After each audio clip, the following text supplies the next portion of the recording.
কলকাতার ঢাকুরিয়াতে modern homeopathy research centre থেকে আমি ডাক্তার মণিশঙ্কর মাইতি আজকে শিশুদের রোগ সম্বন্ধে আমরা কিছু আলোচনা করব, যেটা হোমিওপ্যাথি চিকিৎসায় খুব সুন্দরভাবে ট্রিটমেন্ট করা যায়।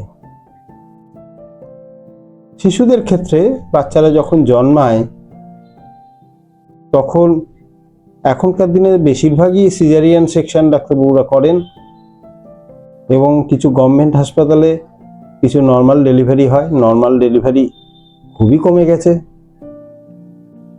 নর্মাল ডেলিভারির ক্ষেত্রে বাচ্চাদের ইমিউনিটি অনেক ভালো থাকে, তবে পুরনো পন্থা যে বাচ্চা জন্মানোর পরে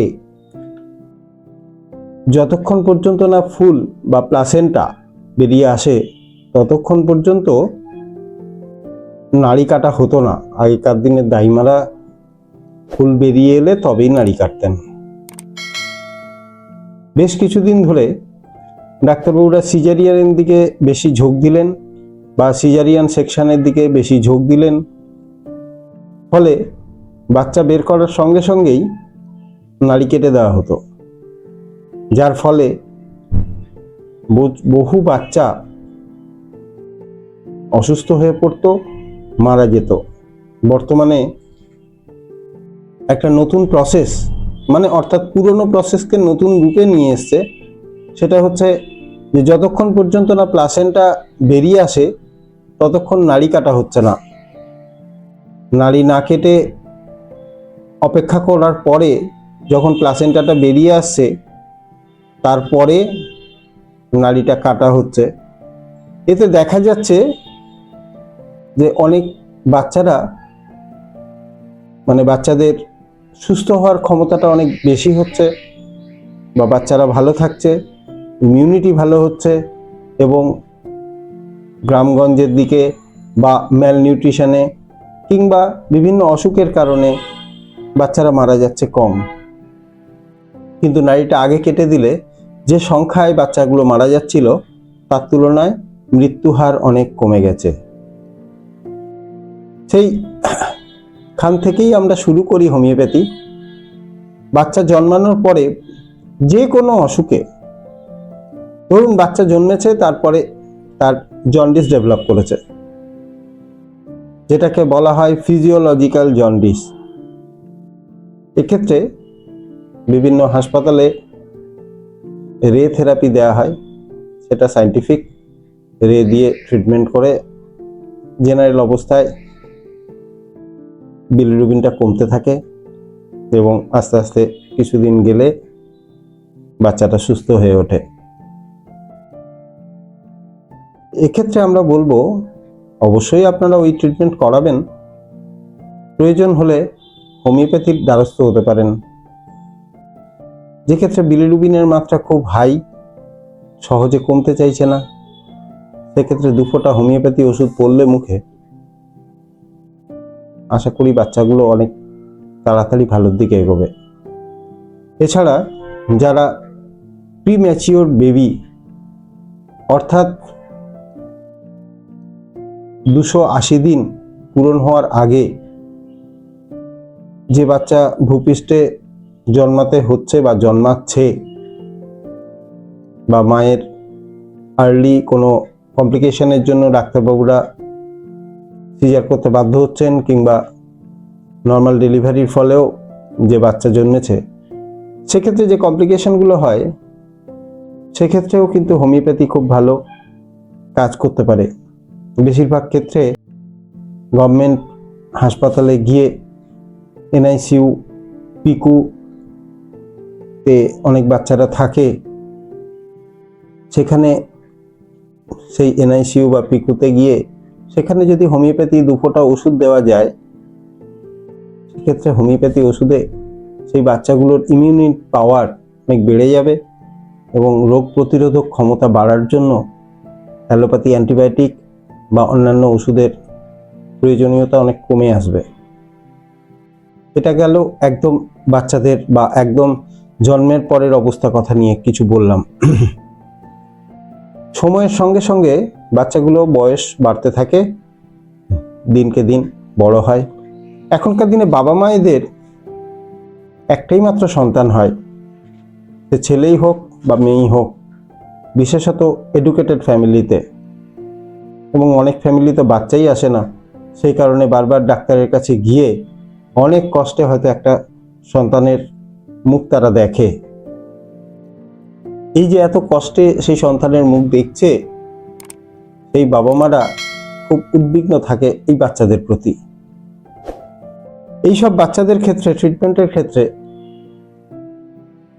হোমিওপ্যাথি যদি আপনারা করান, বাচ্চাদের ইমিউনিটি পাওয়ার অনেক তাড়াতাড়ি অনেক সুন্দরভাবে বেড়ে যাবে। ফলে রোগ প্রতিরোধক যে ক্ষমতা সেটা অনেক বাড়ে বাচ্চাদের ক্ষেত্রে। ওই জন্য শিশুদের হোমিওপ্যাথি চিকিৎসা হচ্ছে the best treatment for the child. এবার বাচ্চাদের যেটা ঘন ঘন সর্দি লেগে যায়, শ্বাসকষ্টতে ভোগে, বাবা মা উদ্বিগ্ন হয়ে যান, সঙ্গে সঙ্গে দৌড়ন হাসপাতালে, সেখানে অক্সিজেনের ব্যবস্থা করা হয়, নেবুলাইজেশন দিতে হয়। সেটা তো হচ্ছে ম্যানেজমেন্টের সঙ্গে নিয়ে অ্যান্টিবায়োটিকটা সাইডে রেখে হোমিওপ্যাথি যদি আমরা একটু সুযোগ পাই, আমরা হোমিওপ্যাথি ট্রিটমেন্টে সেই সব বাচ্চাদের খুব সুন্দরভাবে ইমিউনিটি বেড়ে যায় এবং ঠান্ডা লাগার বা ঠান্ডার প্রতিরোধ আমরা হোমিওপ্যাথি ডাক্তারবাবুরা তৈরি করে দিতে পারি। বাচ্চা মায়ের বুকের দুধ খাচ্ছে কিংবা খাচ্ছে না, ডাক্তারবাবু বাইরের দুধ খেতে বলেছে, এর ফলে অনেক বাচ্চা কোষ্ঠকাঠিন্য বা কনস্টিপেশনে ডেভেলপ করে, বাচ্চা পায়খানা করছে না, কিংবা বাচ্চা ঘন ঘন পায়খানা করছে, ডায়রিয়ার মতো হয়ে গেছে, খুব উদ্বিগ্ন। এক্ষেত্রে হোমিওপ্যাথি ওষুধ খুব ভালো কাজ করে। বয়স বাড়ছে, বাচ্চা আস্তে আস্তে হামাগুড়ি দেওয়া, হাঁটা চলাফেরা শিখছে, দেখা যাচ্ছে বাচ্চা হাঁটতে দেরি হচ্ছে, বাচ্চা দাঁড়াতে পারছে না, বা বাচ্চার দাঁত উঠতে খুব দেরি হচ্ছে। সেক্ষেত্রে অ্যালোপ্যাথি ডাক্তারবাবুরা ক্যালসিয়াম বা অন্য জাতীয় মেডিসিন দেন। আমাদের হোমিওপ্যাথিতে আমরা হোমিওপ্যাথি ওষুধ দিয়েই এই যে তার ডেভেলপমেন্টাল ডিলেড ডেভেলপমেন্ট বা গ্লোবাল ডিলেড ডেভেলপমেন্ট, সমস্ত দিকটাই কিন্তু আমরা খুব সুন্দরভাবে খুব সামান্য ওষুধ দিয়ে এই বাচ্চাদেরকে সুস্থ করতে পারি। শুধু যে ডেভেলপমেন্ট তা নয়, সঙ্গে সঙ্গে ইমিউনিটি পাওয়ার বেড়ে যায়, ফলে বাচ্চার রোগ প্রতিরোধক যে ক্ষমতা সেটাও বেড়ে যায়। কারণ হোমিওপ্যাথি ওষুধ দিয়ে পার্টিকুলার কোনো অসুখের বা কোনো সিমটমসের জন্য পার্টিকুলার ড্রাগ নেই। ফলে আমাদের হোলিস্টিক যে ধারণা বা হোলিস্টিক যে ট্রিটমেন্ট, তার মাধ্যমে বাচ্চাটা সমস্ত দিকে সুস্থতার দিকে এগিয়ে যায়। ফলে অন্যান্য প্যাথির বিভিন্ন রকম ওষুধ, বিভিন্ন কিছু খাওয়ানোর প্রয়োজন যেটা হয়, হোমিওপ্যাথিতে দরকার পড়ে না। খুব সামান্য ওষুধ দিয়ে তাদেরকে ট্রিটমেন্ট করা যায়। বাচ্চাদের বিছানা ভেজানো বা বেড ওয়েটিং, বাচ্চা বড় হয়ে যাচ্ছে, বাচ্চা বিছানায় পেচ্ছাপ করছে, তার দাঁত উঠছে না, বা দাঁত পড়ে গেছে তারপরে আবার দাঁত উঠছে না, এইসব ক্ষেত্রে হোমিওপ্যাথি দ্য মিরাকুলাস ট্রিটমেন্ট। সারা রাত ধরে বাচ্চা কান্না করছে, এইসব ক্ষেত্রে একটু হোমিওপ্যাথি ওষুধ খাওয়ান, দেখুন না আপনার বাচ্চা কান্না কমে কিনা। হোমিওপ্যাথি ওষুধ পড়লেই বাচ্চার কান্না কমে যাবে, কমপ্লিকেশন কমে যাবে, কনস্টিপেশন কমে যাবে, পেচ্ছাপ হওয়ার বা পেচ্ছাপের যে প্রবলেম যদি কিছু থাকে সেটা ঠিক হয়ে যাবে, ঠান্ডা লাগার প্রবণতা ঠিক হয়ে যাবে। রাত্রে ঘুমোচ্ছে না, বাচ্চা দুরন্তপনা করছে, দিন রাত সব সময় দুরন্তপনা, কিংবা শুধু রাতের বেলা ঘুমোতে চাইছে না, রাত 12টা বেজে গেল, 1টা বেজে গেল, 2টো বেজে গেল, বাচ্চার চোখে কোনো ঘুমই নেই, অত চিন্তার কিছু নেই, একটু হোমিওপ্যাথি ওষুধ খাওয়ান। এছাড়া ADHD, attention deficit hyper active disorder, এক্ষেত্রে বা অটিস্টিক যে বাচ্চাগুলো হচ্ছে ডেভেলপমেন্টের সঙ্গে সঙ্গে, যে দেখা যাচ্ছে যে বাচ্চাগুলো আস্তে আস্তে অটিস্টিকের দিকে চলে যাচ্ছে, কিংবা বাচ্চাদের লিউকিমিয়া বা অন্যান্য যে অসুখে ভুগছে। অনেক শিশুরা ছোটবেলায় বিভিন্ন রকম আঘাত পায়, হয়তো পড়ে গেল বা যে কোনো কারণেই হোক, কোনো আঘাত যদি পায়, আঘাতের কারণে যে কমপ্লিকেশনগুলো হয়, সমস্ত রকম কমপ্লিকেশনে হোমিওপ্যাথি ট্রিটমেন্ট করা যায়। আঘাত থেকে অনেক সময় দেখা যায় যে রক্ত জমে গেছে, সেটা শরীরের ওপর অংশ হলে আমরা দেখতে পাই, কিন্তু যদি আপনার বাচ্চার ব্রেনের মধ্যে যদি রক্ত জমে যায় তাহলে তো তখনই বোঝা যাবে না, কিন্তু বোঝা যায়। বাচ্চা বারবার বমি করতে থাকে কিংবা আনকনসিয়াস হয়ে যায়, তারপরেই কিছুদিন পর থেকে দেখা যায় বাচ্চার মধ্যে এপিলেপসি বা খিঁচুনি রোগ আরম্ভ হচ্ছে। বাচ্চারা পড়ে যাওয়ার পর থেকে কিংবা মাথায় আঘাত লাগার পর থেকে দেখা গেল চোখটা টেরা হয়ে গেছে বা স্ক্রিন আই বলা হয়। সেটা মাথার ইনজুরির থেকে হতে পারে বা চোখের অন্য কোনো কমপ্লিকেশনের থেকে হতে পারে। অনেক সময় আমরা দেখেছি হোমিওপ্যাথি ট্রিটমেন্টে স্ক্রিন আই সেরে যায় বা টেরা দৃষ্টি সেরে যেতে পারে। ঠান্ডা লাগা থেকে নেজাল পলিপ কিংবা অ্যাডিনয়েডস, ডাক্তারবাবু ডায়াগনোসিস করলেন অ্যাডিনয়েডস হয়েছে, নেজাল পলিপ হয়েছে, ঘন ঘন ঠান্ডা লাগছে, এই সমস্ত রোগে কিন্তু হোমিওপ্যাথি খুব ভালো চিকিৎসা আছে। বাচ্চাদের জ্বর, হাই রাইজ অফ ফিভার, সঙ্গে কনভালশন হচ্ছে, সমস্ত ক্ষেত্রেই হোমিওপ্যাথি চিকিৎসা আছে।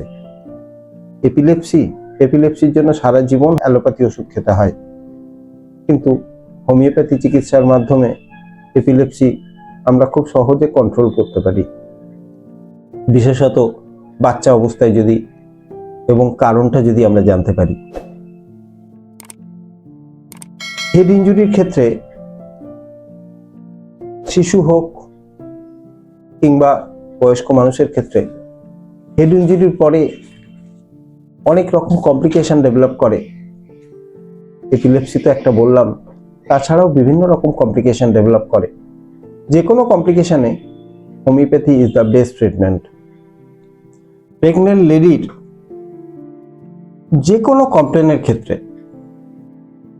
প্রচুর বমি করছে, খেতে পাচ্ছে না, মার ওজন কমে যাচ্ছে বা ডেভেলপমেন্ট হচ্ছে না, ওজন যেভাবে বাড়া উচিত একজন প্রেগনেন্ট মহিলার সেভাবে বাড়ছে না, সেটা খাওয়ার কমের জন্য হতে পারে, বারবার বমি হওয়ার জন্য হতে পারে, এপিলেপটিক অ্যাটাক বা খিঁচুনি, থাইরয়েডের প্রবলেম, যে কোনো কমপ্লিকেশনে হোমিওপ্যাথি ট্রিটমেন্ট করান, বাচ্চা এবং মা দুজনের জীবনের সেফ।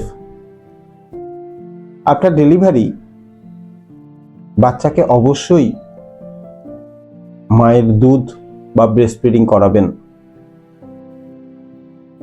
অন্তত প্রথম 6 মাস ইভেন জল পর্যন্ত দেবেন না, এতে বাচ্চার ইমিউনিটি অনেক বেড়ে যায় এবং মায়ের এবং সন্তানের যে বন্ধন সেটা সুদৃঢ় হয় এবং ভবিষ্যতে মায়ের ব্রেস্ট ক্যান্সারের হাত থেকে অনেকটাই রক্ষা পান। এইসব বিভিন্ন কারণে মায়ের বুকের দুধ সন্তানের জন্য খুবই মঙ্গলময় হয়ে ওঠে।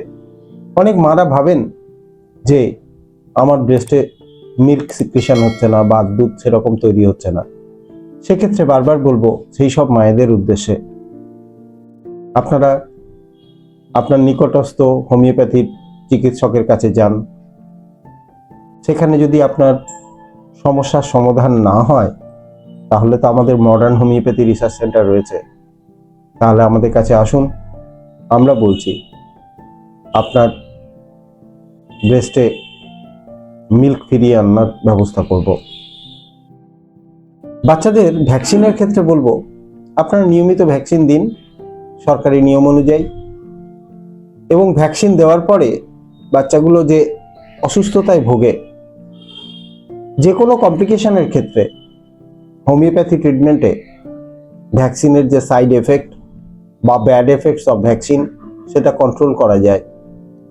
ফলে ভ্যাকসিনের যা কিছুই প্রবলেম হোক, তারপরে হোমিওপ্যাথি ট্রিটমেন্টে চলে আসুন। আমরা দায়িত্ব নিয়ে বলছি, ভ্যাকসিনের সমস্ত সাইড এফেক্টগুলো আশা করছি সারিয়ে দিতে পারবো। এবং বাচ্চাদের মাইন্ডের ওপর, বাচ্চারা পড়াশুনো করতে চাইছে না, দুরন্ত হয়ে যাচ্ছে, হাতে পায়ে ব্যথা বলছে বড় হওয়ার সঙ্গে সঙ্গে, যে ডাক্তারবাবু প্রতিদিন সন্ধ্যেবেলা এসে আমার বলে যে পা ব্যথা করছে, অর্থাৎ গ্রোয়িং পেন ডেভেলপ করছে। এক্ষেত্রে হোমিওপ্যাথি খুব সুন্দর চিকিৎসা আছে।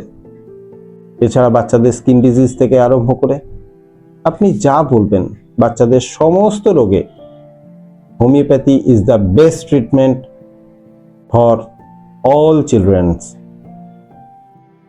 সবাই ভালো থাকুন, আপনার বাচ্চারা সুখে থাকুক, ভালো থাকুক। ধন্যবাদ।